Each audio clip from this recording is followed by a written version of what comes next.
Om Jananim Sharadam Devim Ramakrishnam Jagadgurum Padapadme Tayo Shritva Pranamami Muhurmuhu.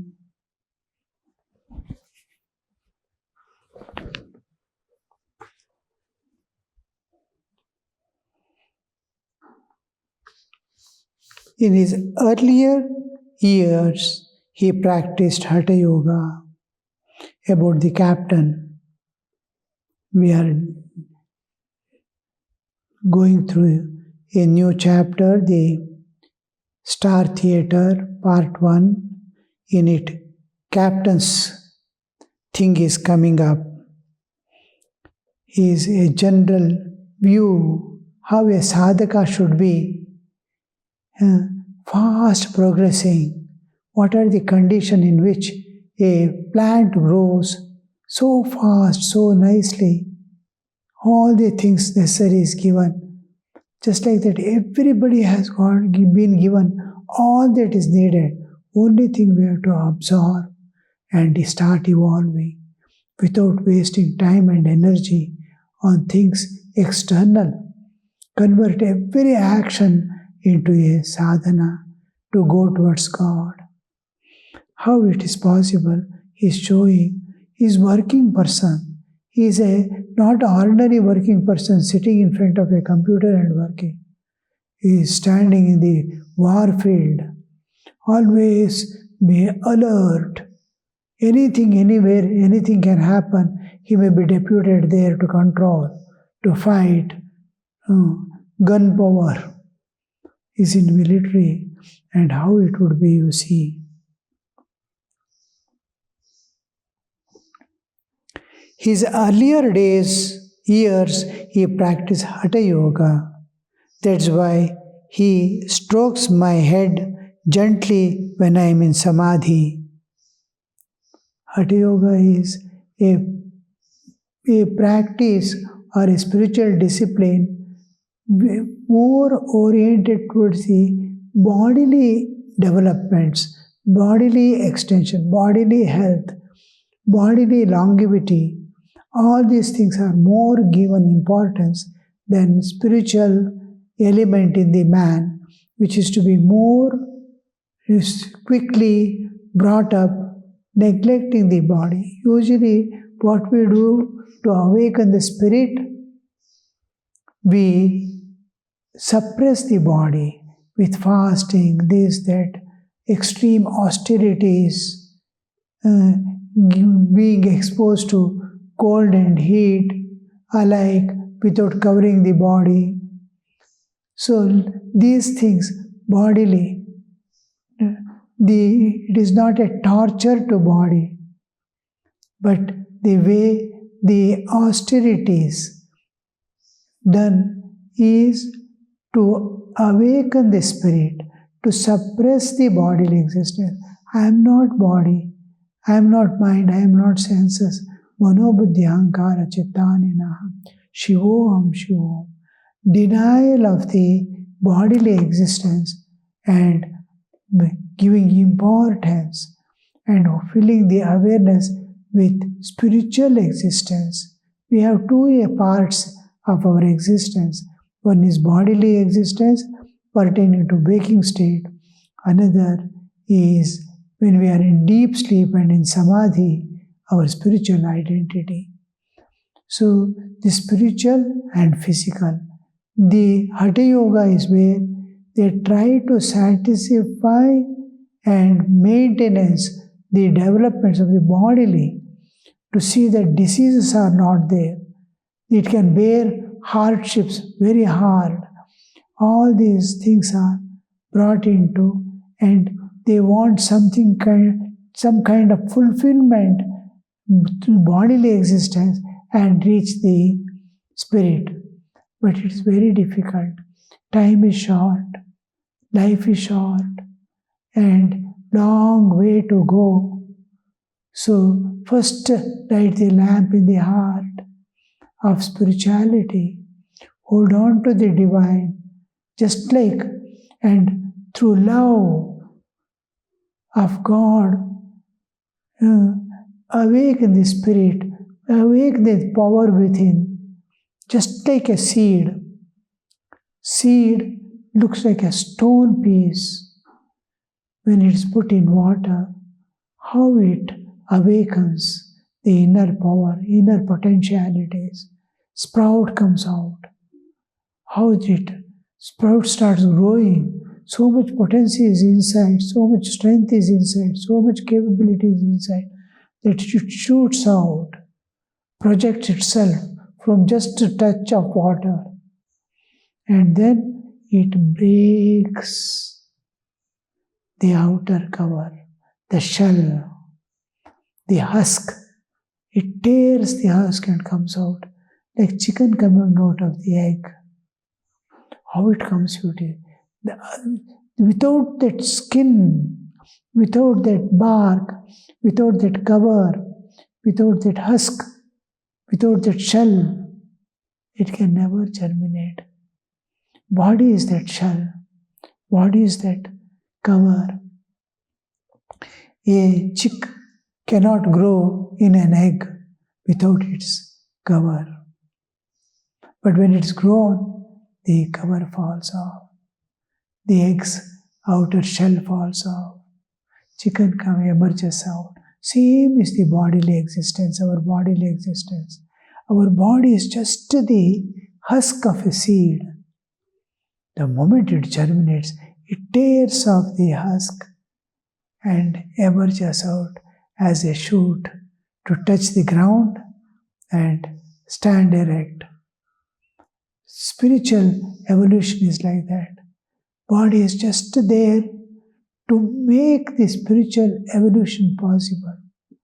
Once the spiritual evolution begins, slowly the body goes back to its cause, and spiritual giant is standing there with unaffected by the whole universe, all forces working in this nature.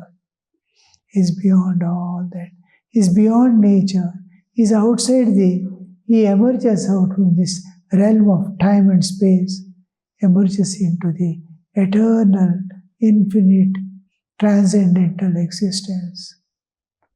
That is the purpose for which the body is given. So he was doing Hatha Yoga.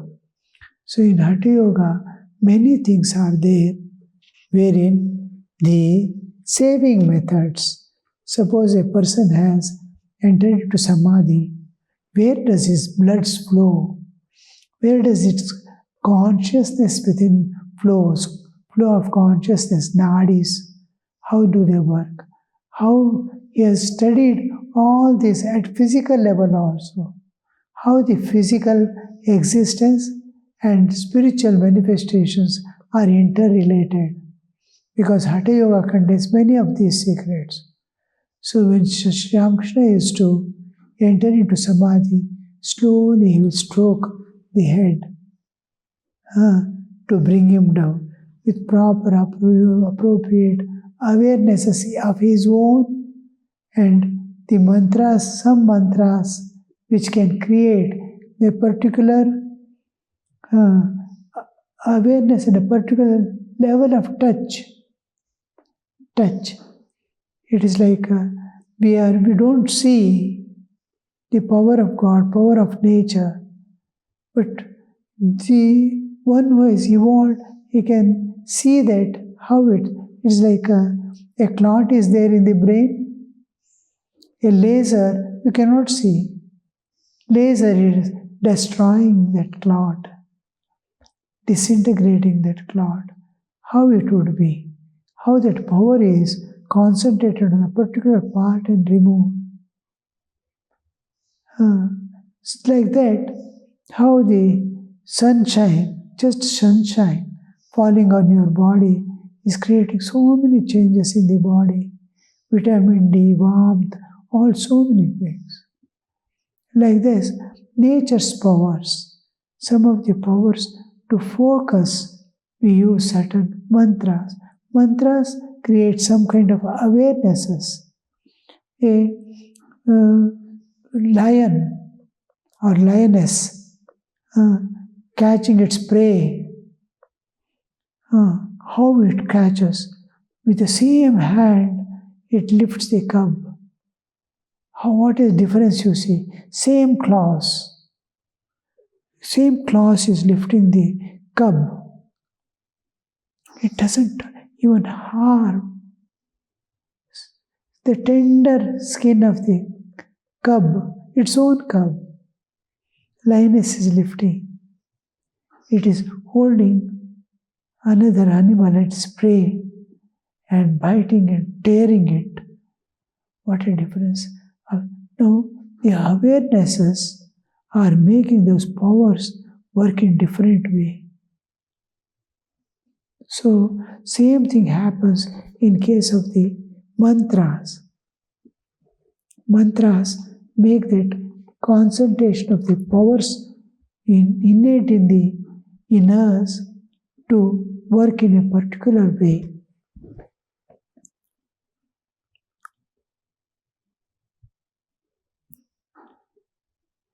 His wife worships the deity in another form, that of Gopala. Captain, he was doing Hatha Yogas in the beginning, and his wife worshipping Gopala. This time, I did not find her so miserly. She too knows the Gita and other scriptures. What devotion they have. He used to send her to Benares, very expensive, with number of servants to take care of her. And you can imagine how that wealth was being used. It is a wealthy person to send a number of servants and mother to his to Benares, his own mother. How he would have spent. And wife has to preserve the family, the wealth, money. So everywhere the spending, expenses, this, that, they control. Otherwise, there will be no funds a day when if we become lavish. So women's miserliness is far-sightedness. So they know where to spend, where not to spend, how much to spend, how much to spend. This looks like miserliness. And some are actually miserly, where they can give because of the people's nature. They hesitate to give even where it is right and which demands their participation. So there small differences come, and that miserliness she was exhibiting was no more, less now. Sri Ramakrishna, how keenly he observes, you see.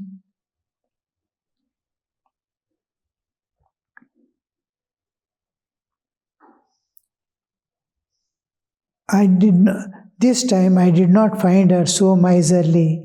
She too knows Bhagavad Gita and other scriptures. What devotion they have. A beautiful family. Both have the common ideal of realizing God, husband and wife.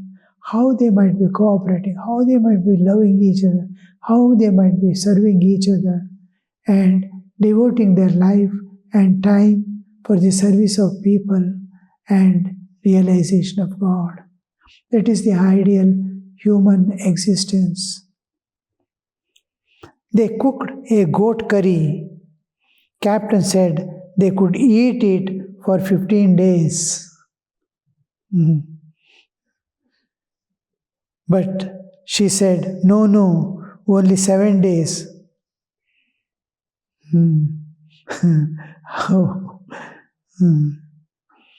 But I liked the taste of it.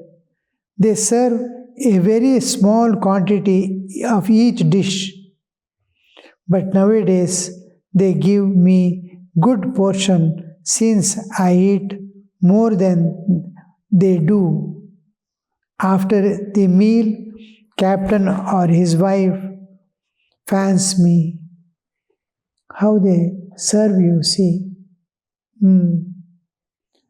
A part of when a guest comes home, treating him as God, serving, satisfying in that guest in all respects, even washing the hands after food, when he is washing, pouring the water on the hand, after sitting, giving betel nut or betel leaf, fanning when sitting and talking. This we find in India, here and there, even now. Some saintly person or elderly person comes home, they all sit around reading, hearing his beautiful words, and somebody will be fanning from behind.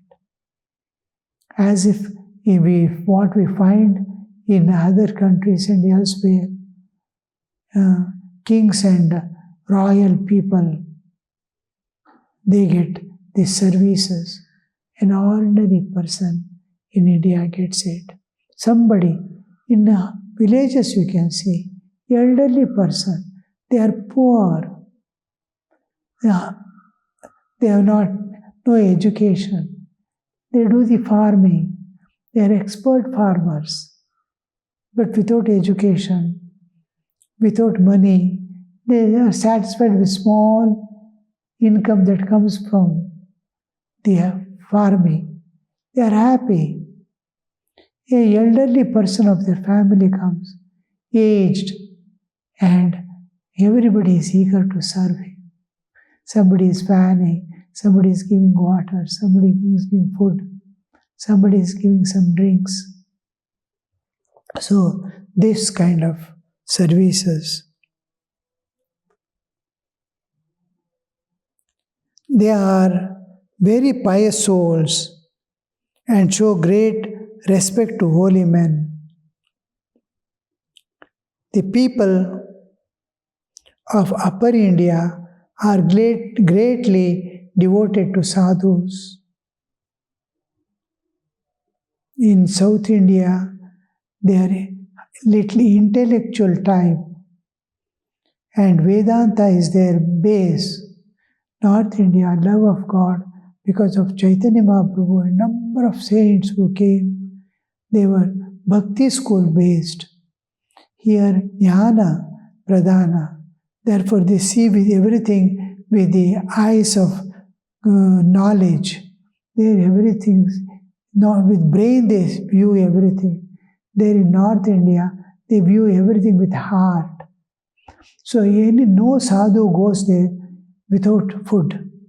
Any house, any beggar, like say any sadhu, any spiritual aspirant, or a mendicant moves from door, every door is open, something or the other they give. If alms are asked for, then don't go without. So that the tendency is not there in South India. Hundreds and hundreds of houses you wander, they say, go ahead please. They don't give anything. Some, after 100 houses, he may get a piece of bread. So like that, here, he looks young, why not? Why don't he work? They ask. In North India, how young he is, yet he has renounced all. It is my duty to give. What a difference, seeing the same thing with heart and seeing the same thing with brain. This gets great. Here is Jnana Pradhana. All Acharya, Shankaracharya, Madhvacharya, Ramanujacharya, all are intellectuals from South India. There, Chaitanya Mahaprabhu, all number of saints, Meera, Tulsi, are all these saints are Bhakti School Pradhana, and they belong to the North India. The difference is Sri Ramakrishna is the people of Upper India are greatly devoted to sadhus.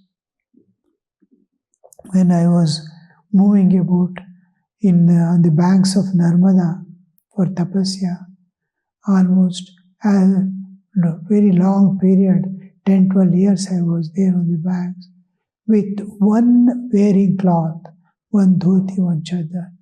As to dip myself in the river, same wet cloths I will wear and go for begging once a day, just whatever they give.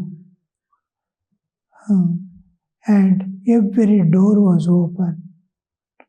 Nowhere I found anywhere I had to wait long, or they are making me go ahead. I don't give or I don't have. If a house they don't have anything, they run to neighbors here, there, and get some food. They beg from others and give to us, never send with empty hands. And villagers, there are various type of people, various skilled peoples, labor work, and one person will come and coming. Every village, shall I shave? I want to serve you. They will do shaving. I don't carry money. I don't have anything to give to them except my prayers, offering prayers. They don't expect also. They don't want. They say, Bhagwan ne humko diya hai. God has given us a small piece of land. We get full food. We don't have any greed. We are not serving out of need or for anything other than to serve the holy man. Everywhere, everything. Walking miles together, we'll be tired. Last, when the evening is coming, we have to take shelter somewhere. Every door is open. Mahatma ji, Sham ho gayi. Why don't you come to my door? It's already getting, the sun has set. And please come to my house. You can sleep anywhere, inside or outside, whatever you want.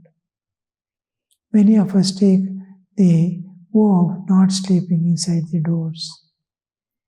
So they sleep on the veranda outside or under a tree and keep going.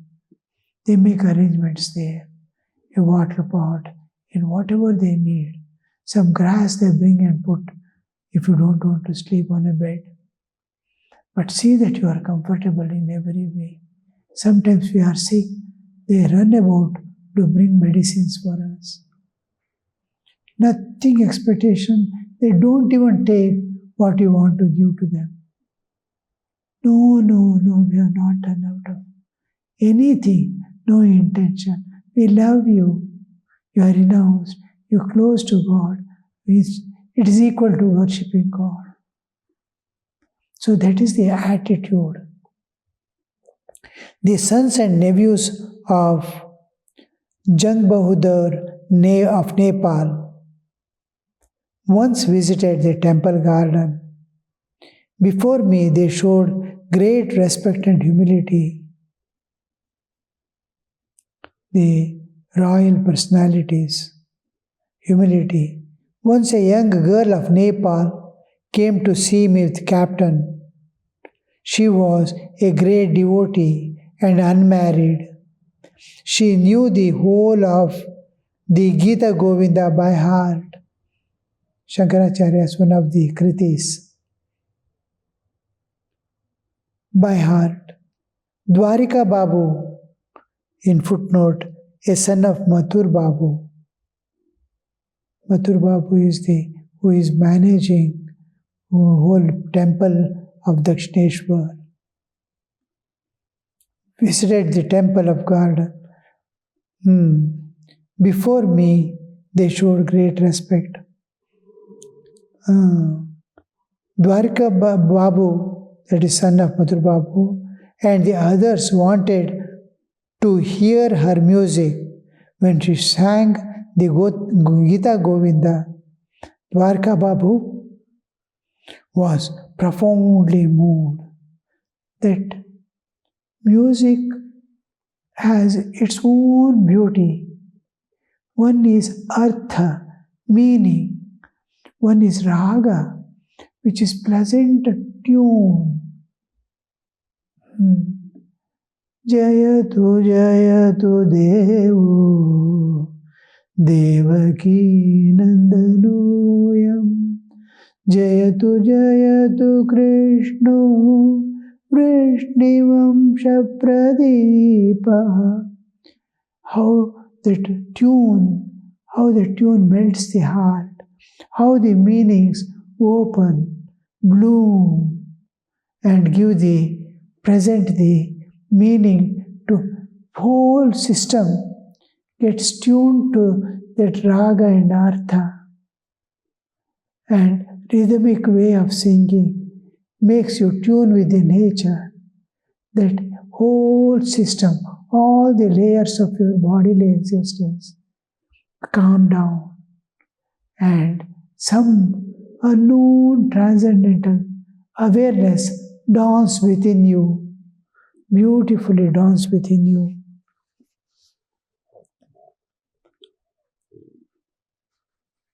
Dwarka Babu was profoundly moved and wiped his tears from his eyes with a handkerchief. She was asked why she was not married. She said, I am handmaid of God. Whom else shall I serve? Her people respected her as goddess. That purity of life, they radiate the purity of life. They radiate bliss wherever they go. They radiate peace, and people consider them as gods and goddesses on the earth. As scriptures enjoin, her people respect her as goddess, as the scriptures enjoin. How beautiful life you see. What all type of people did this earth witness.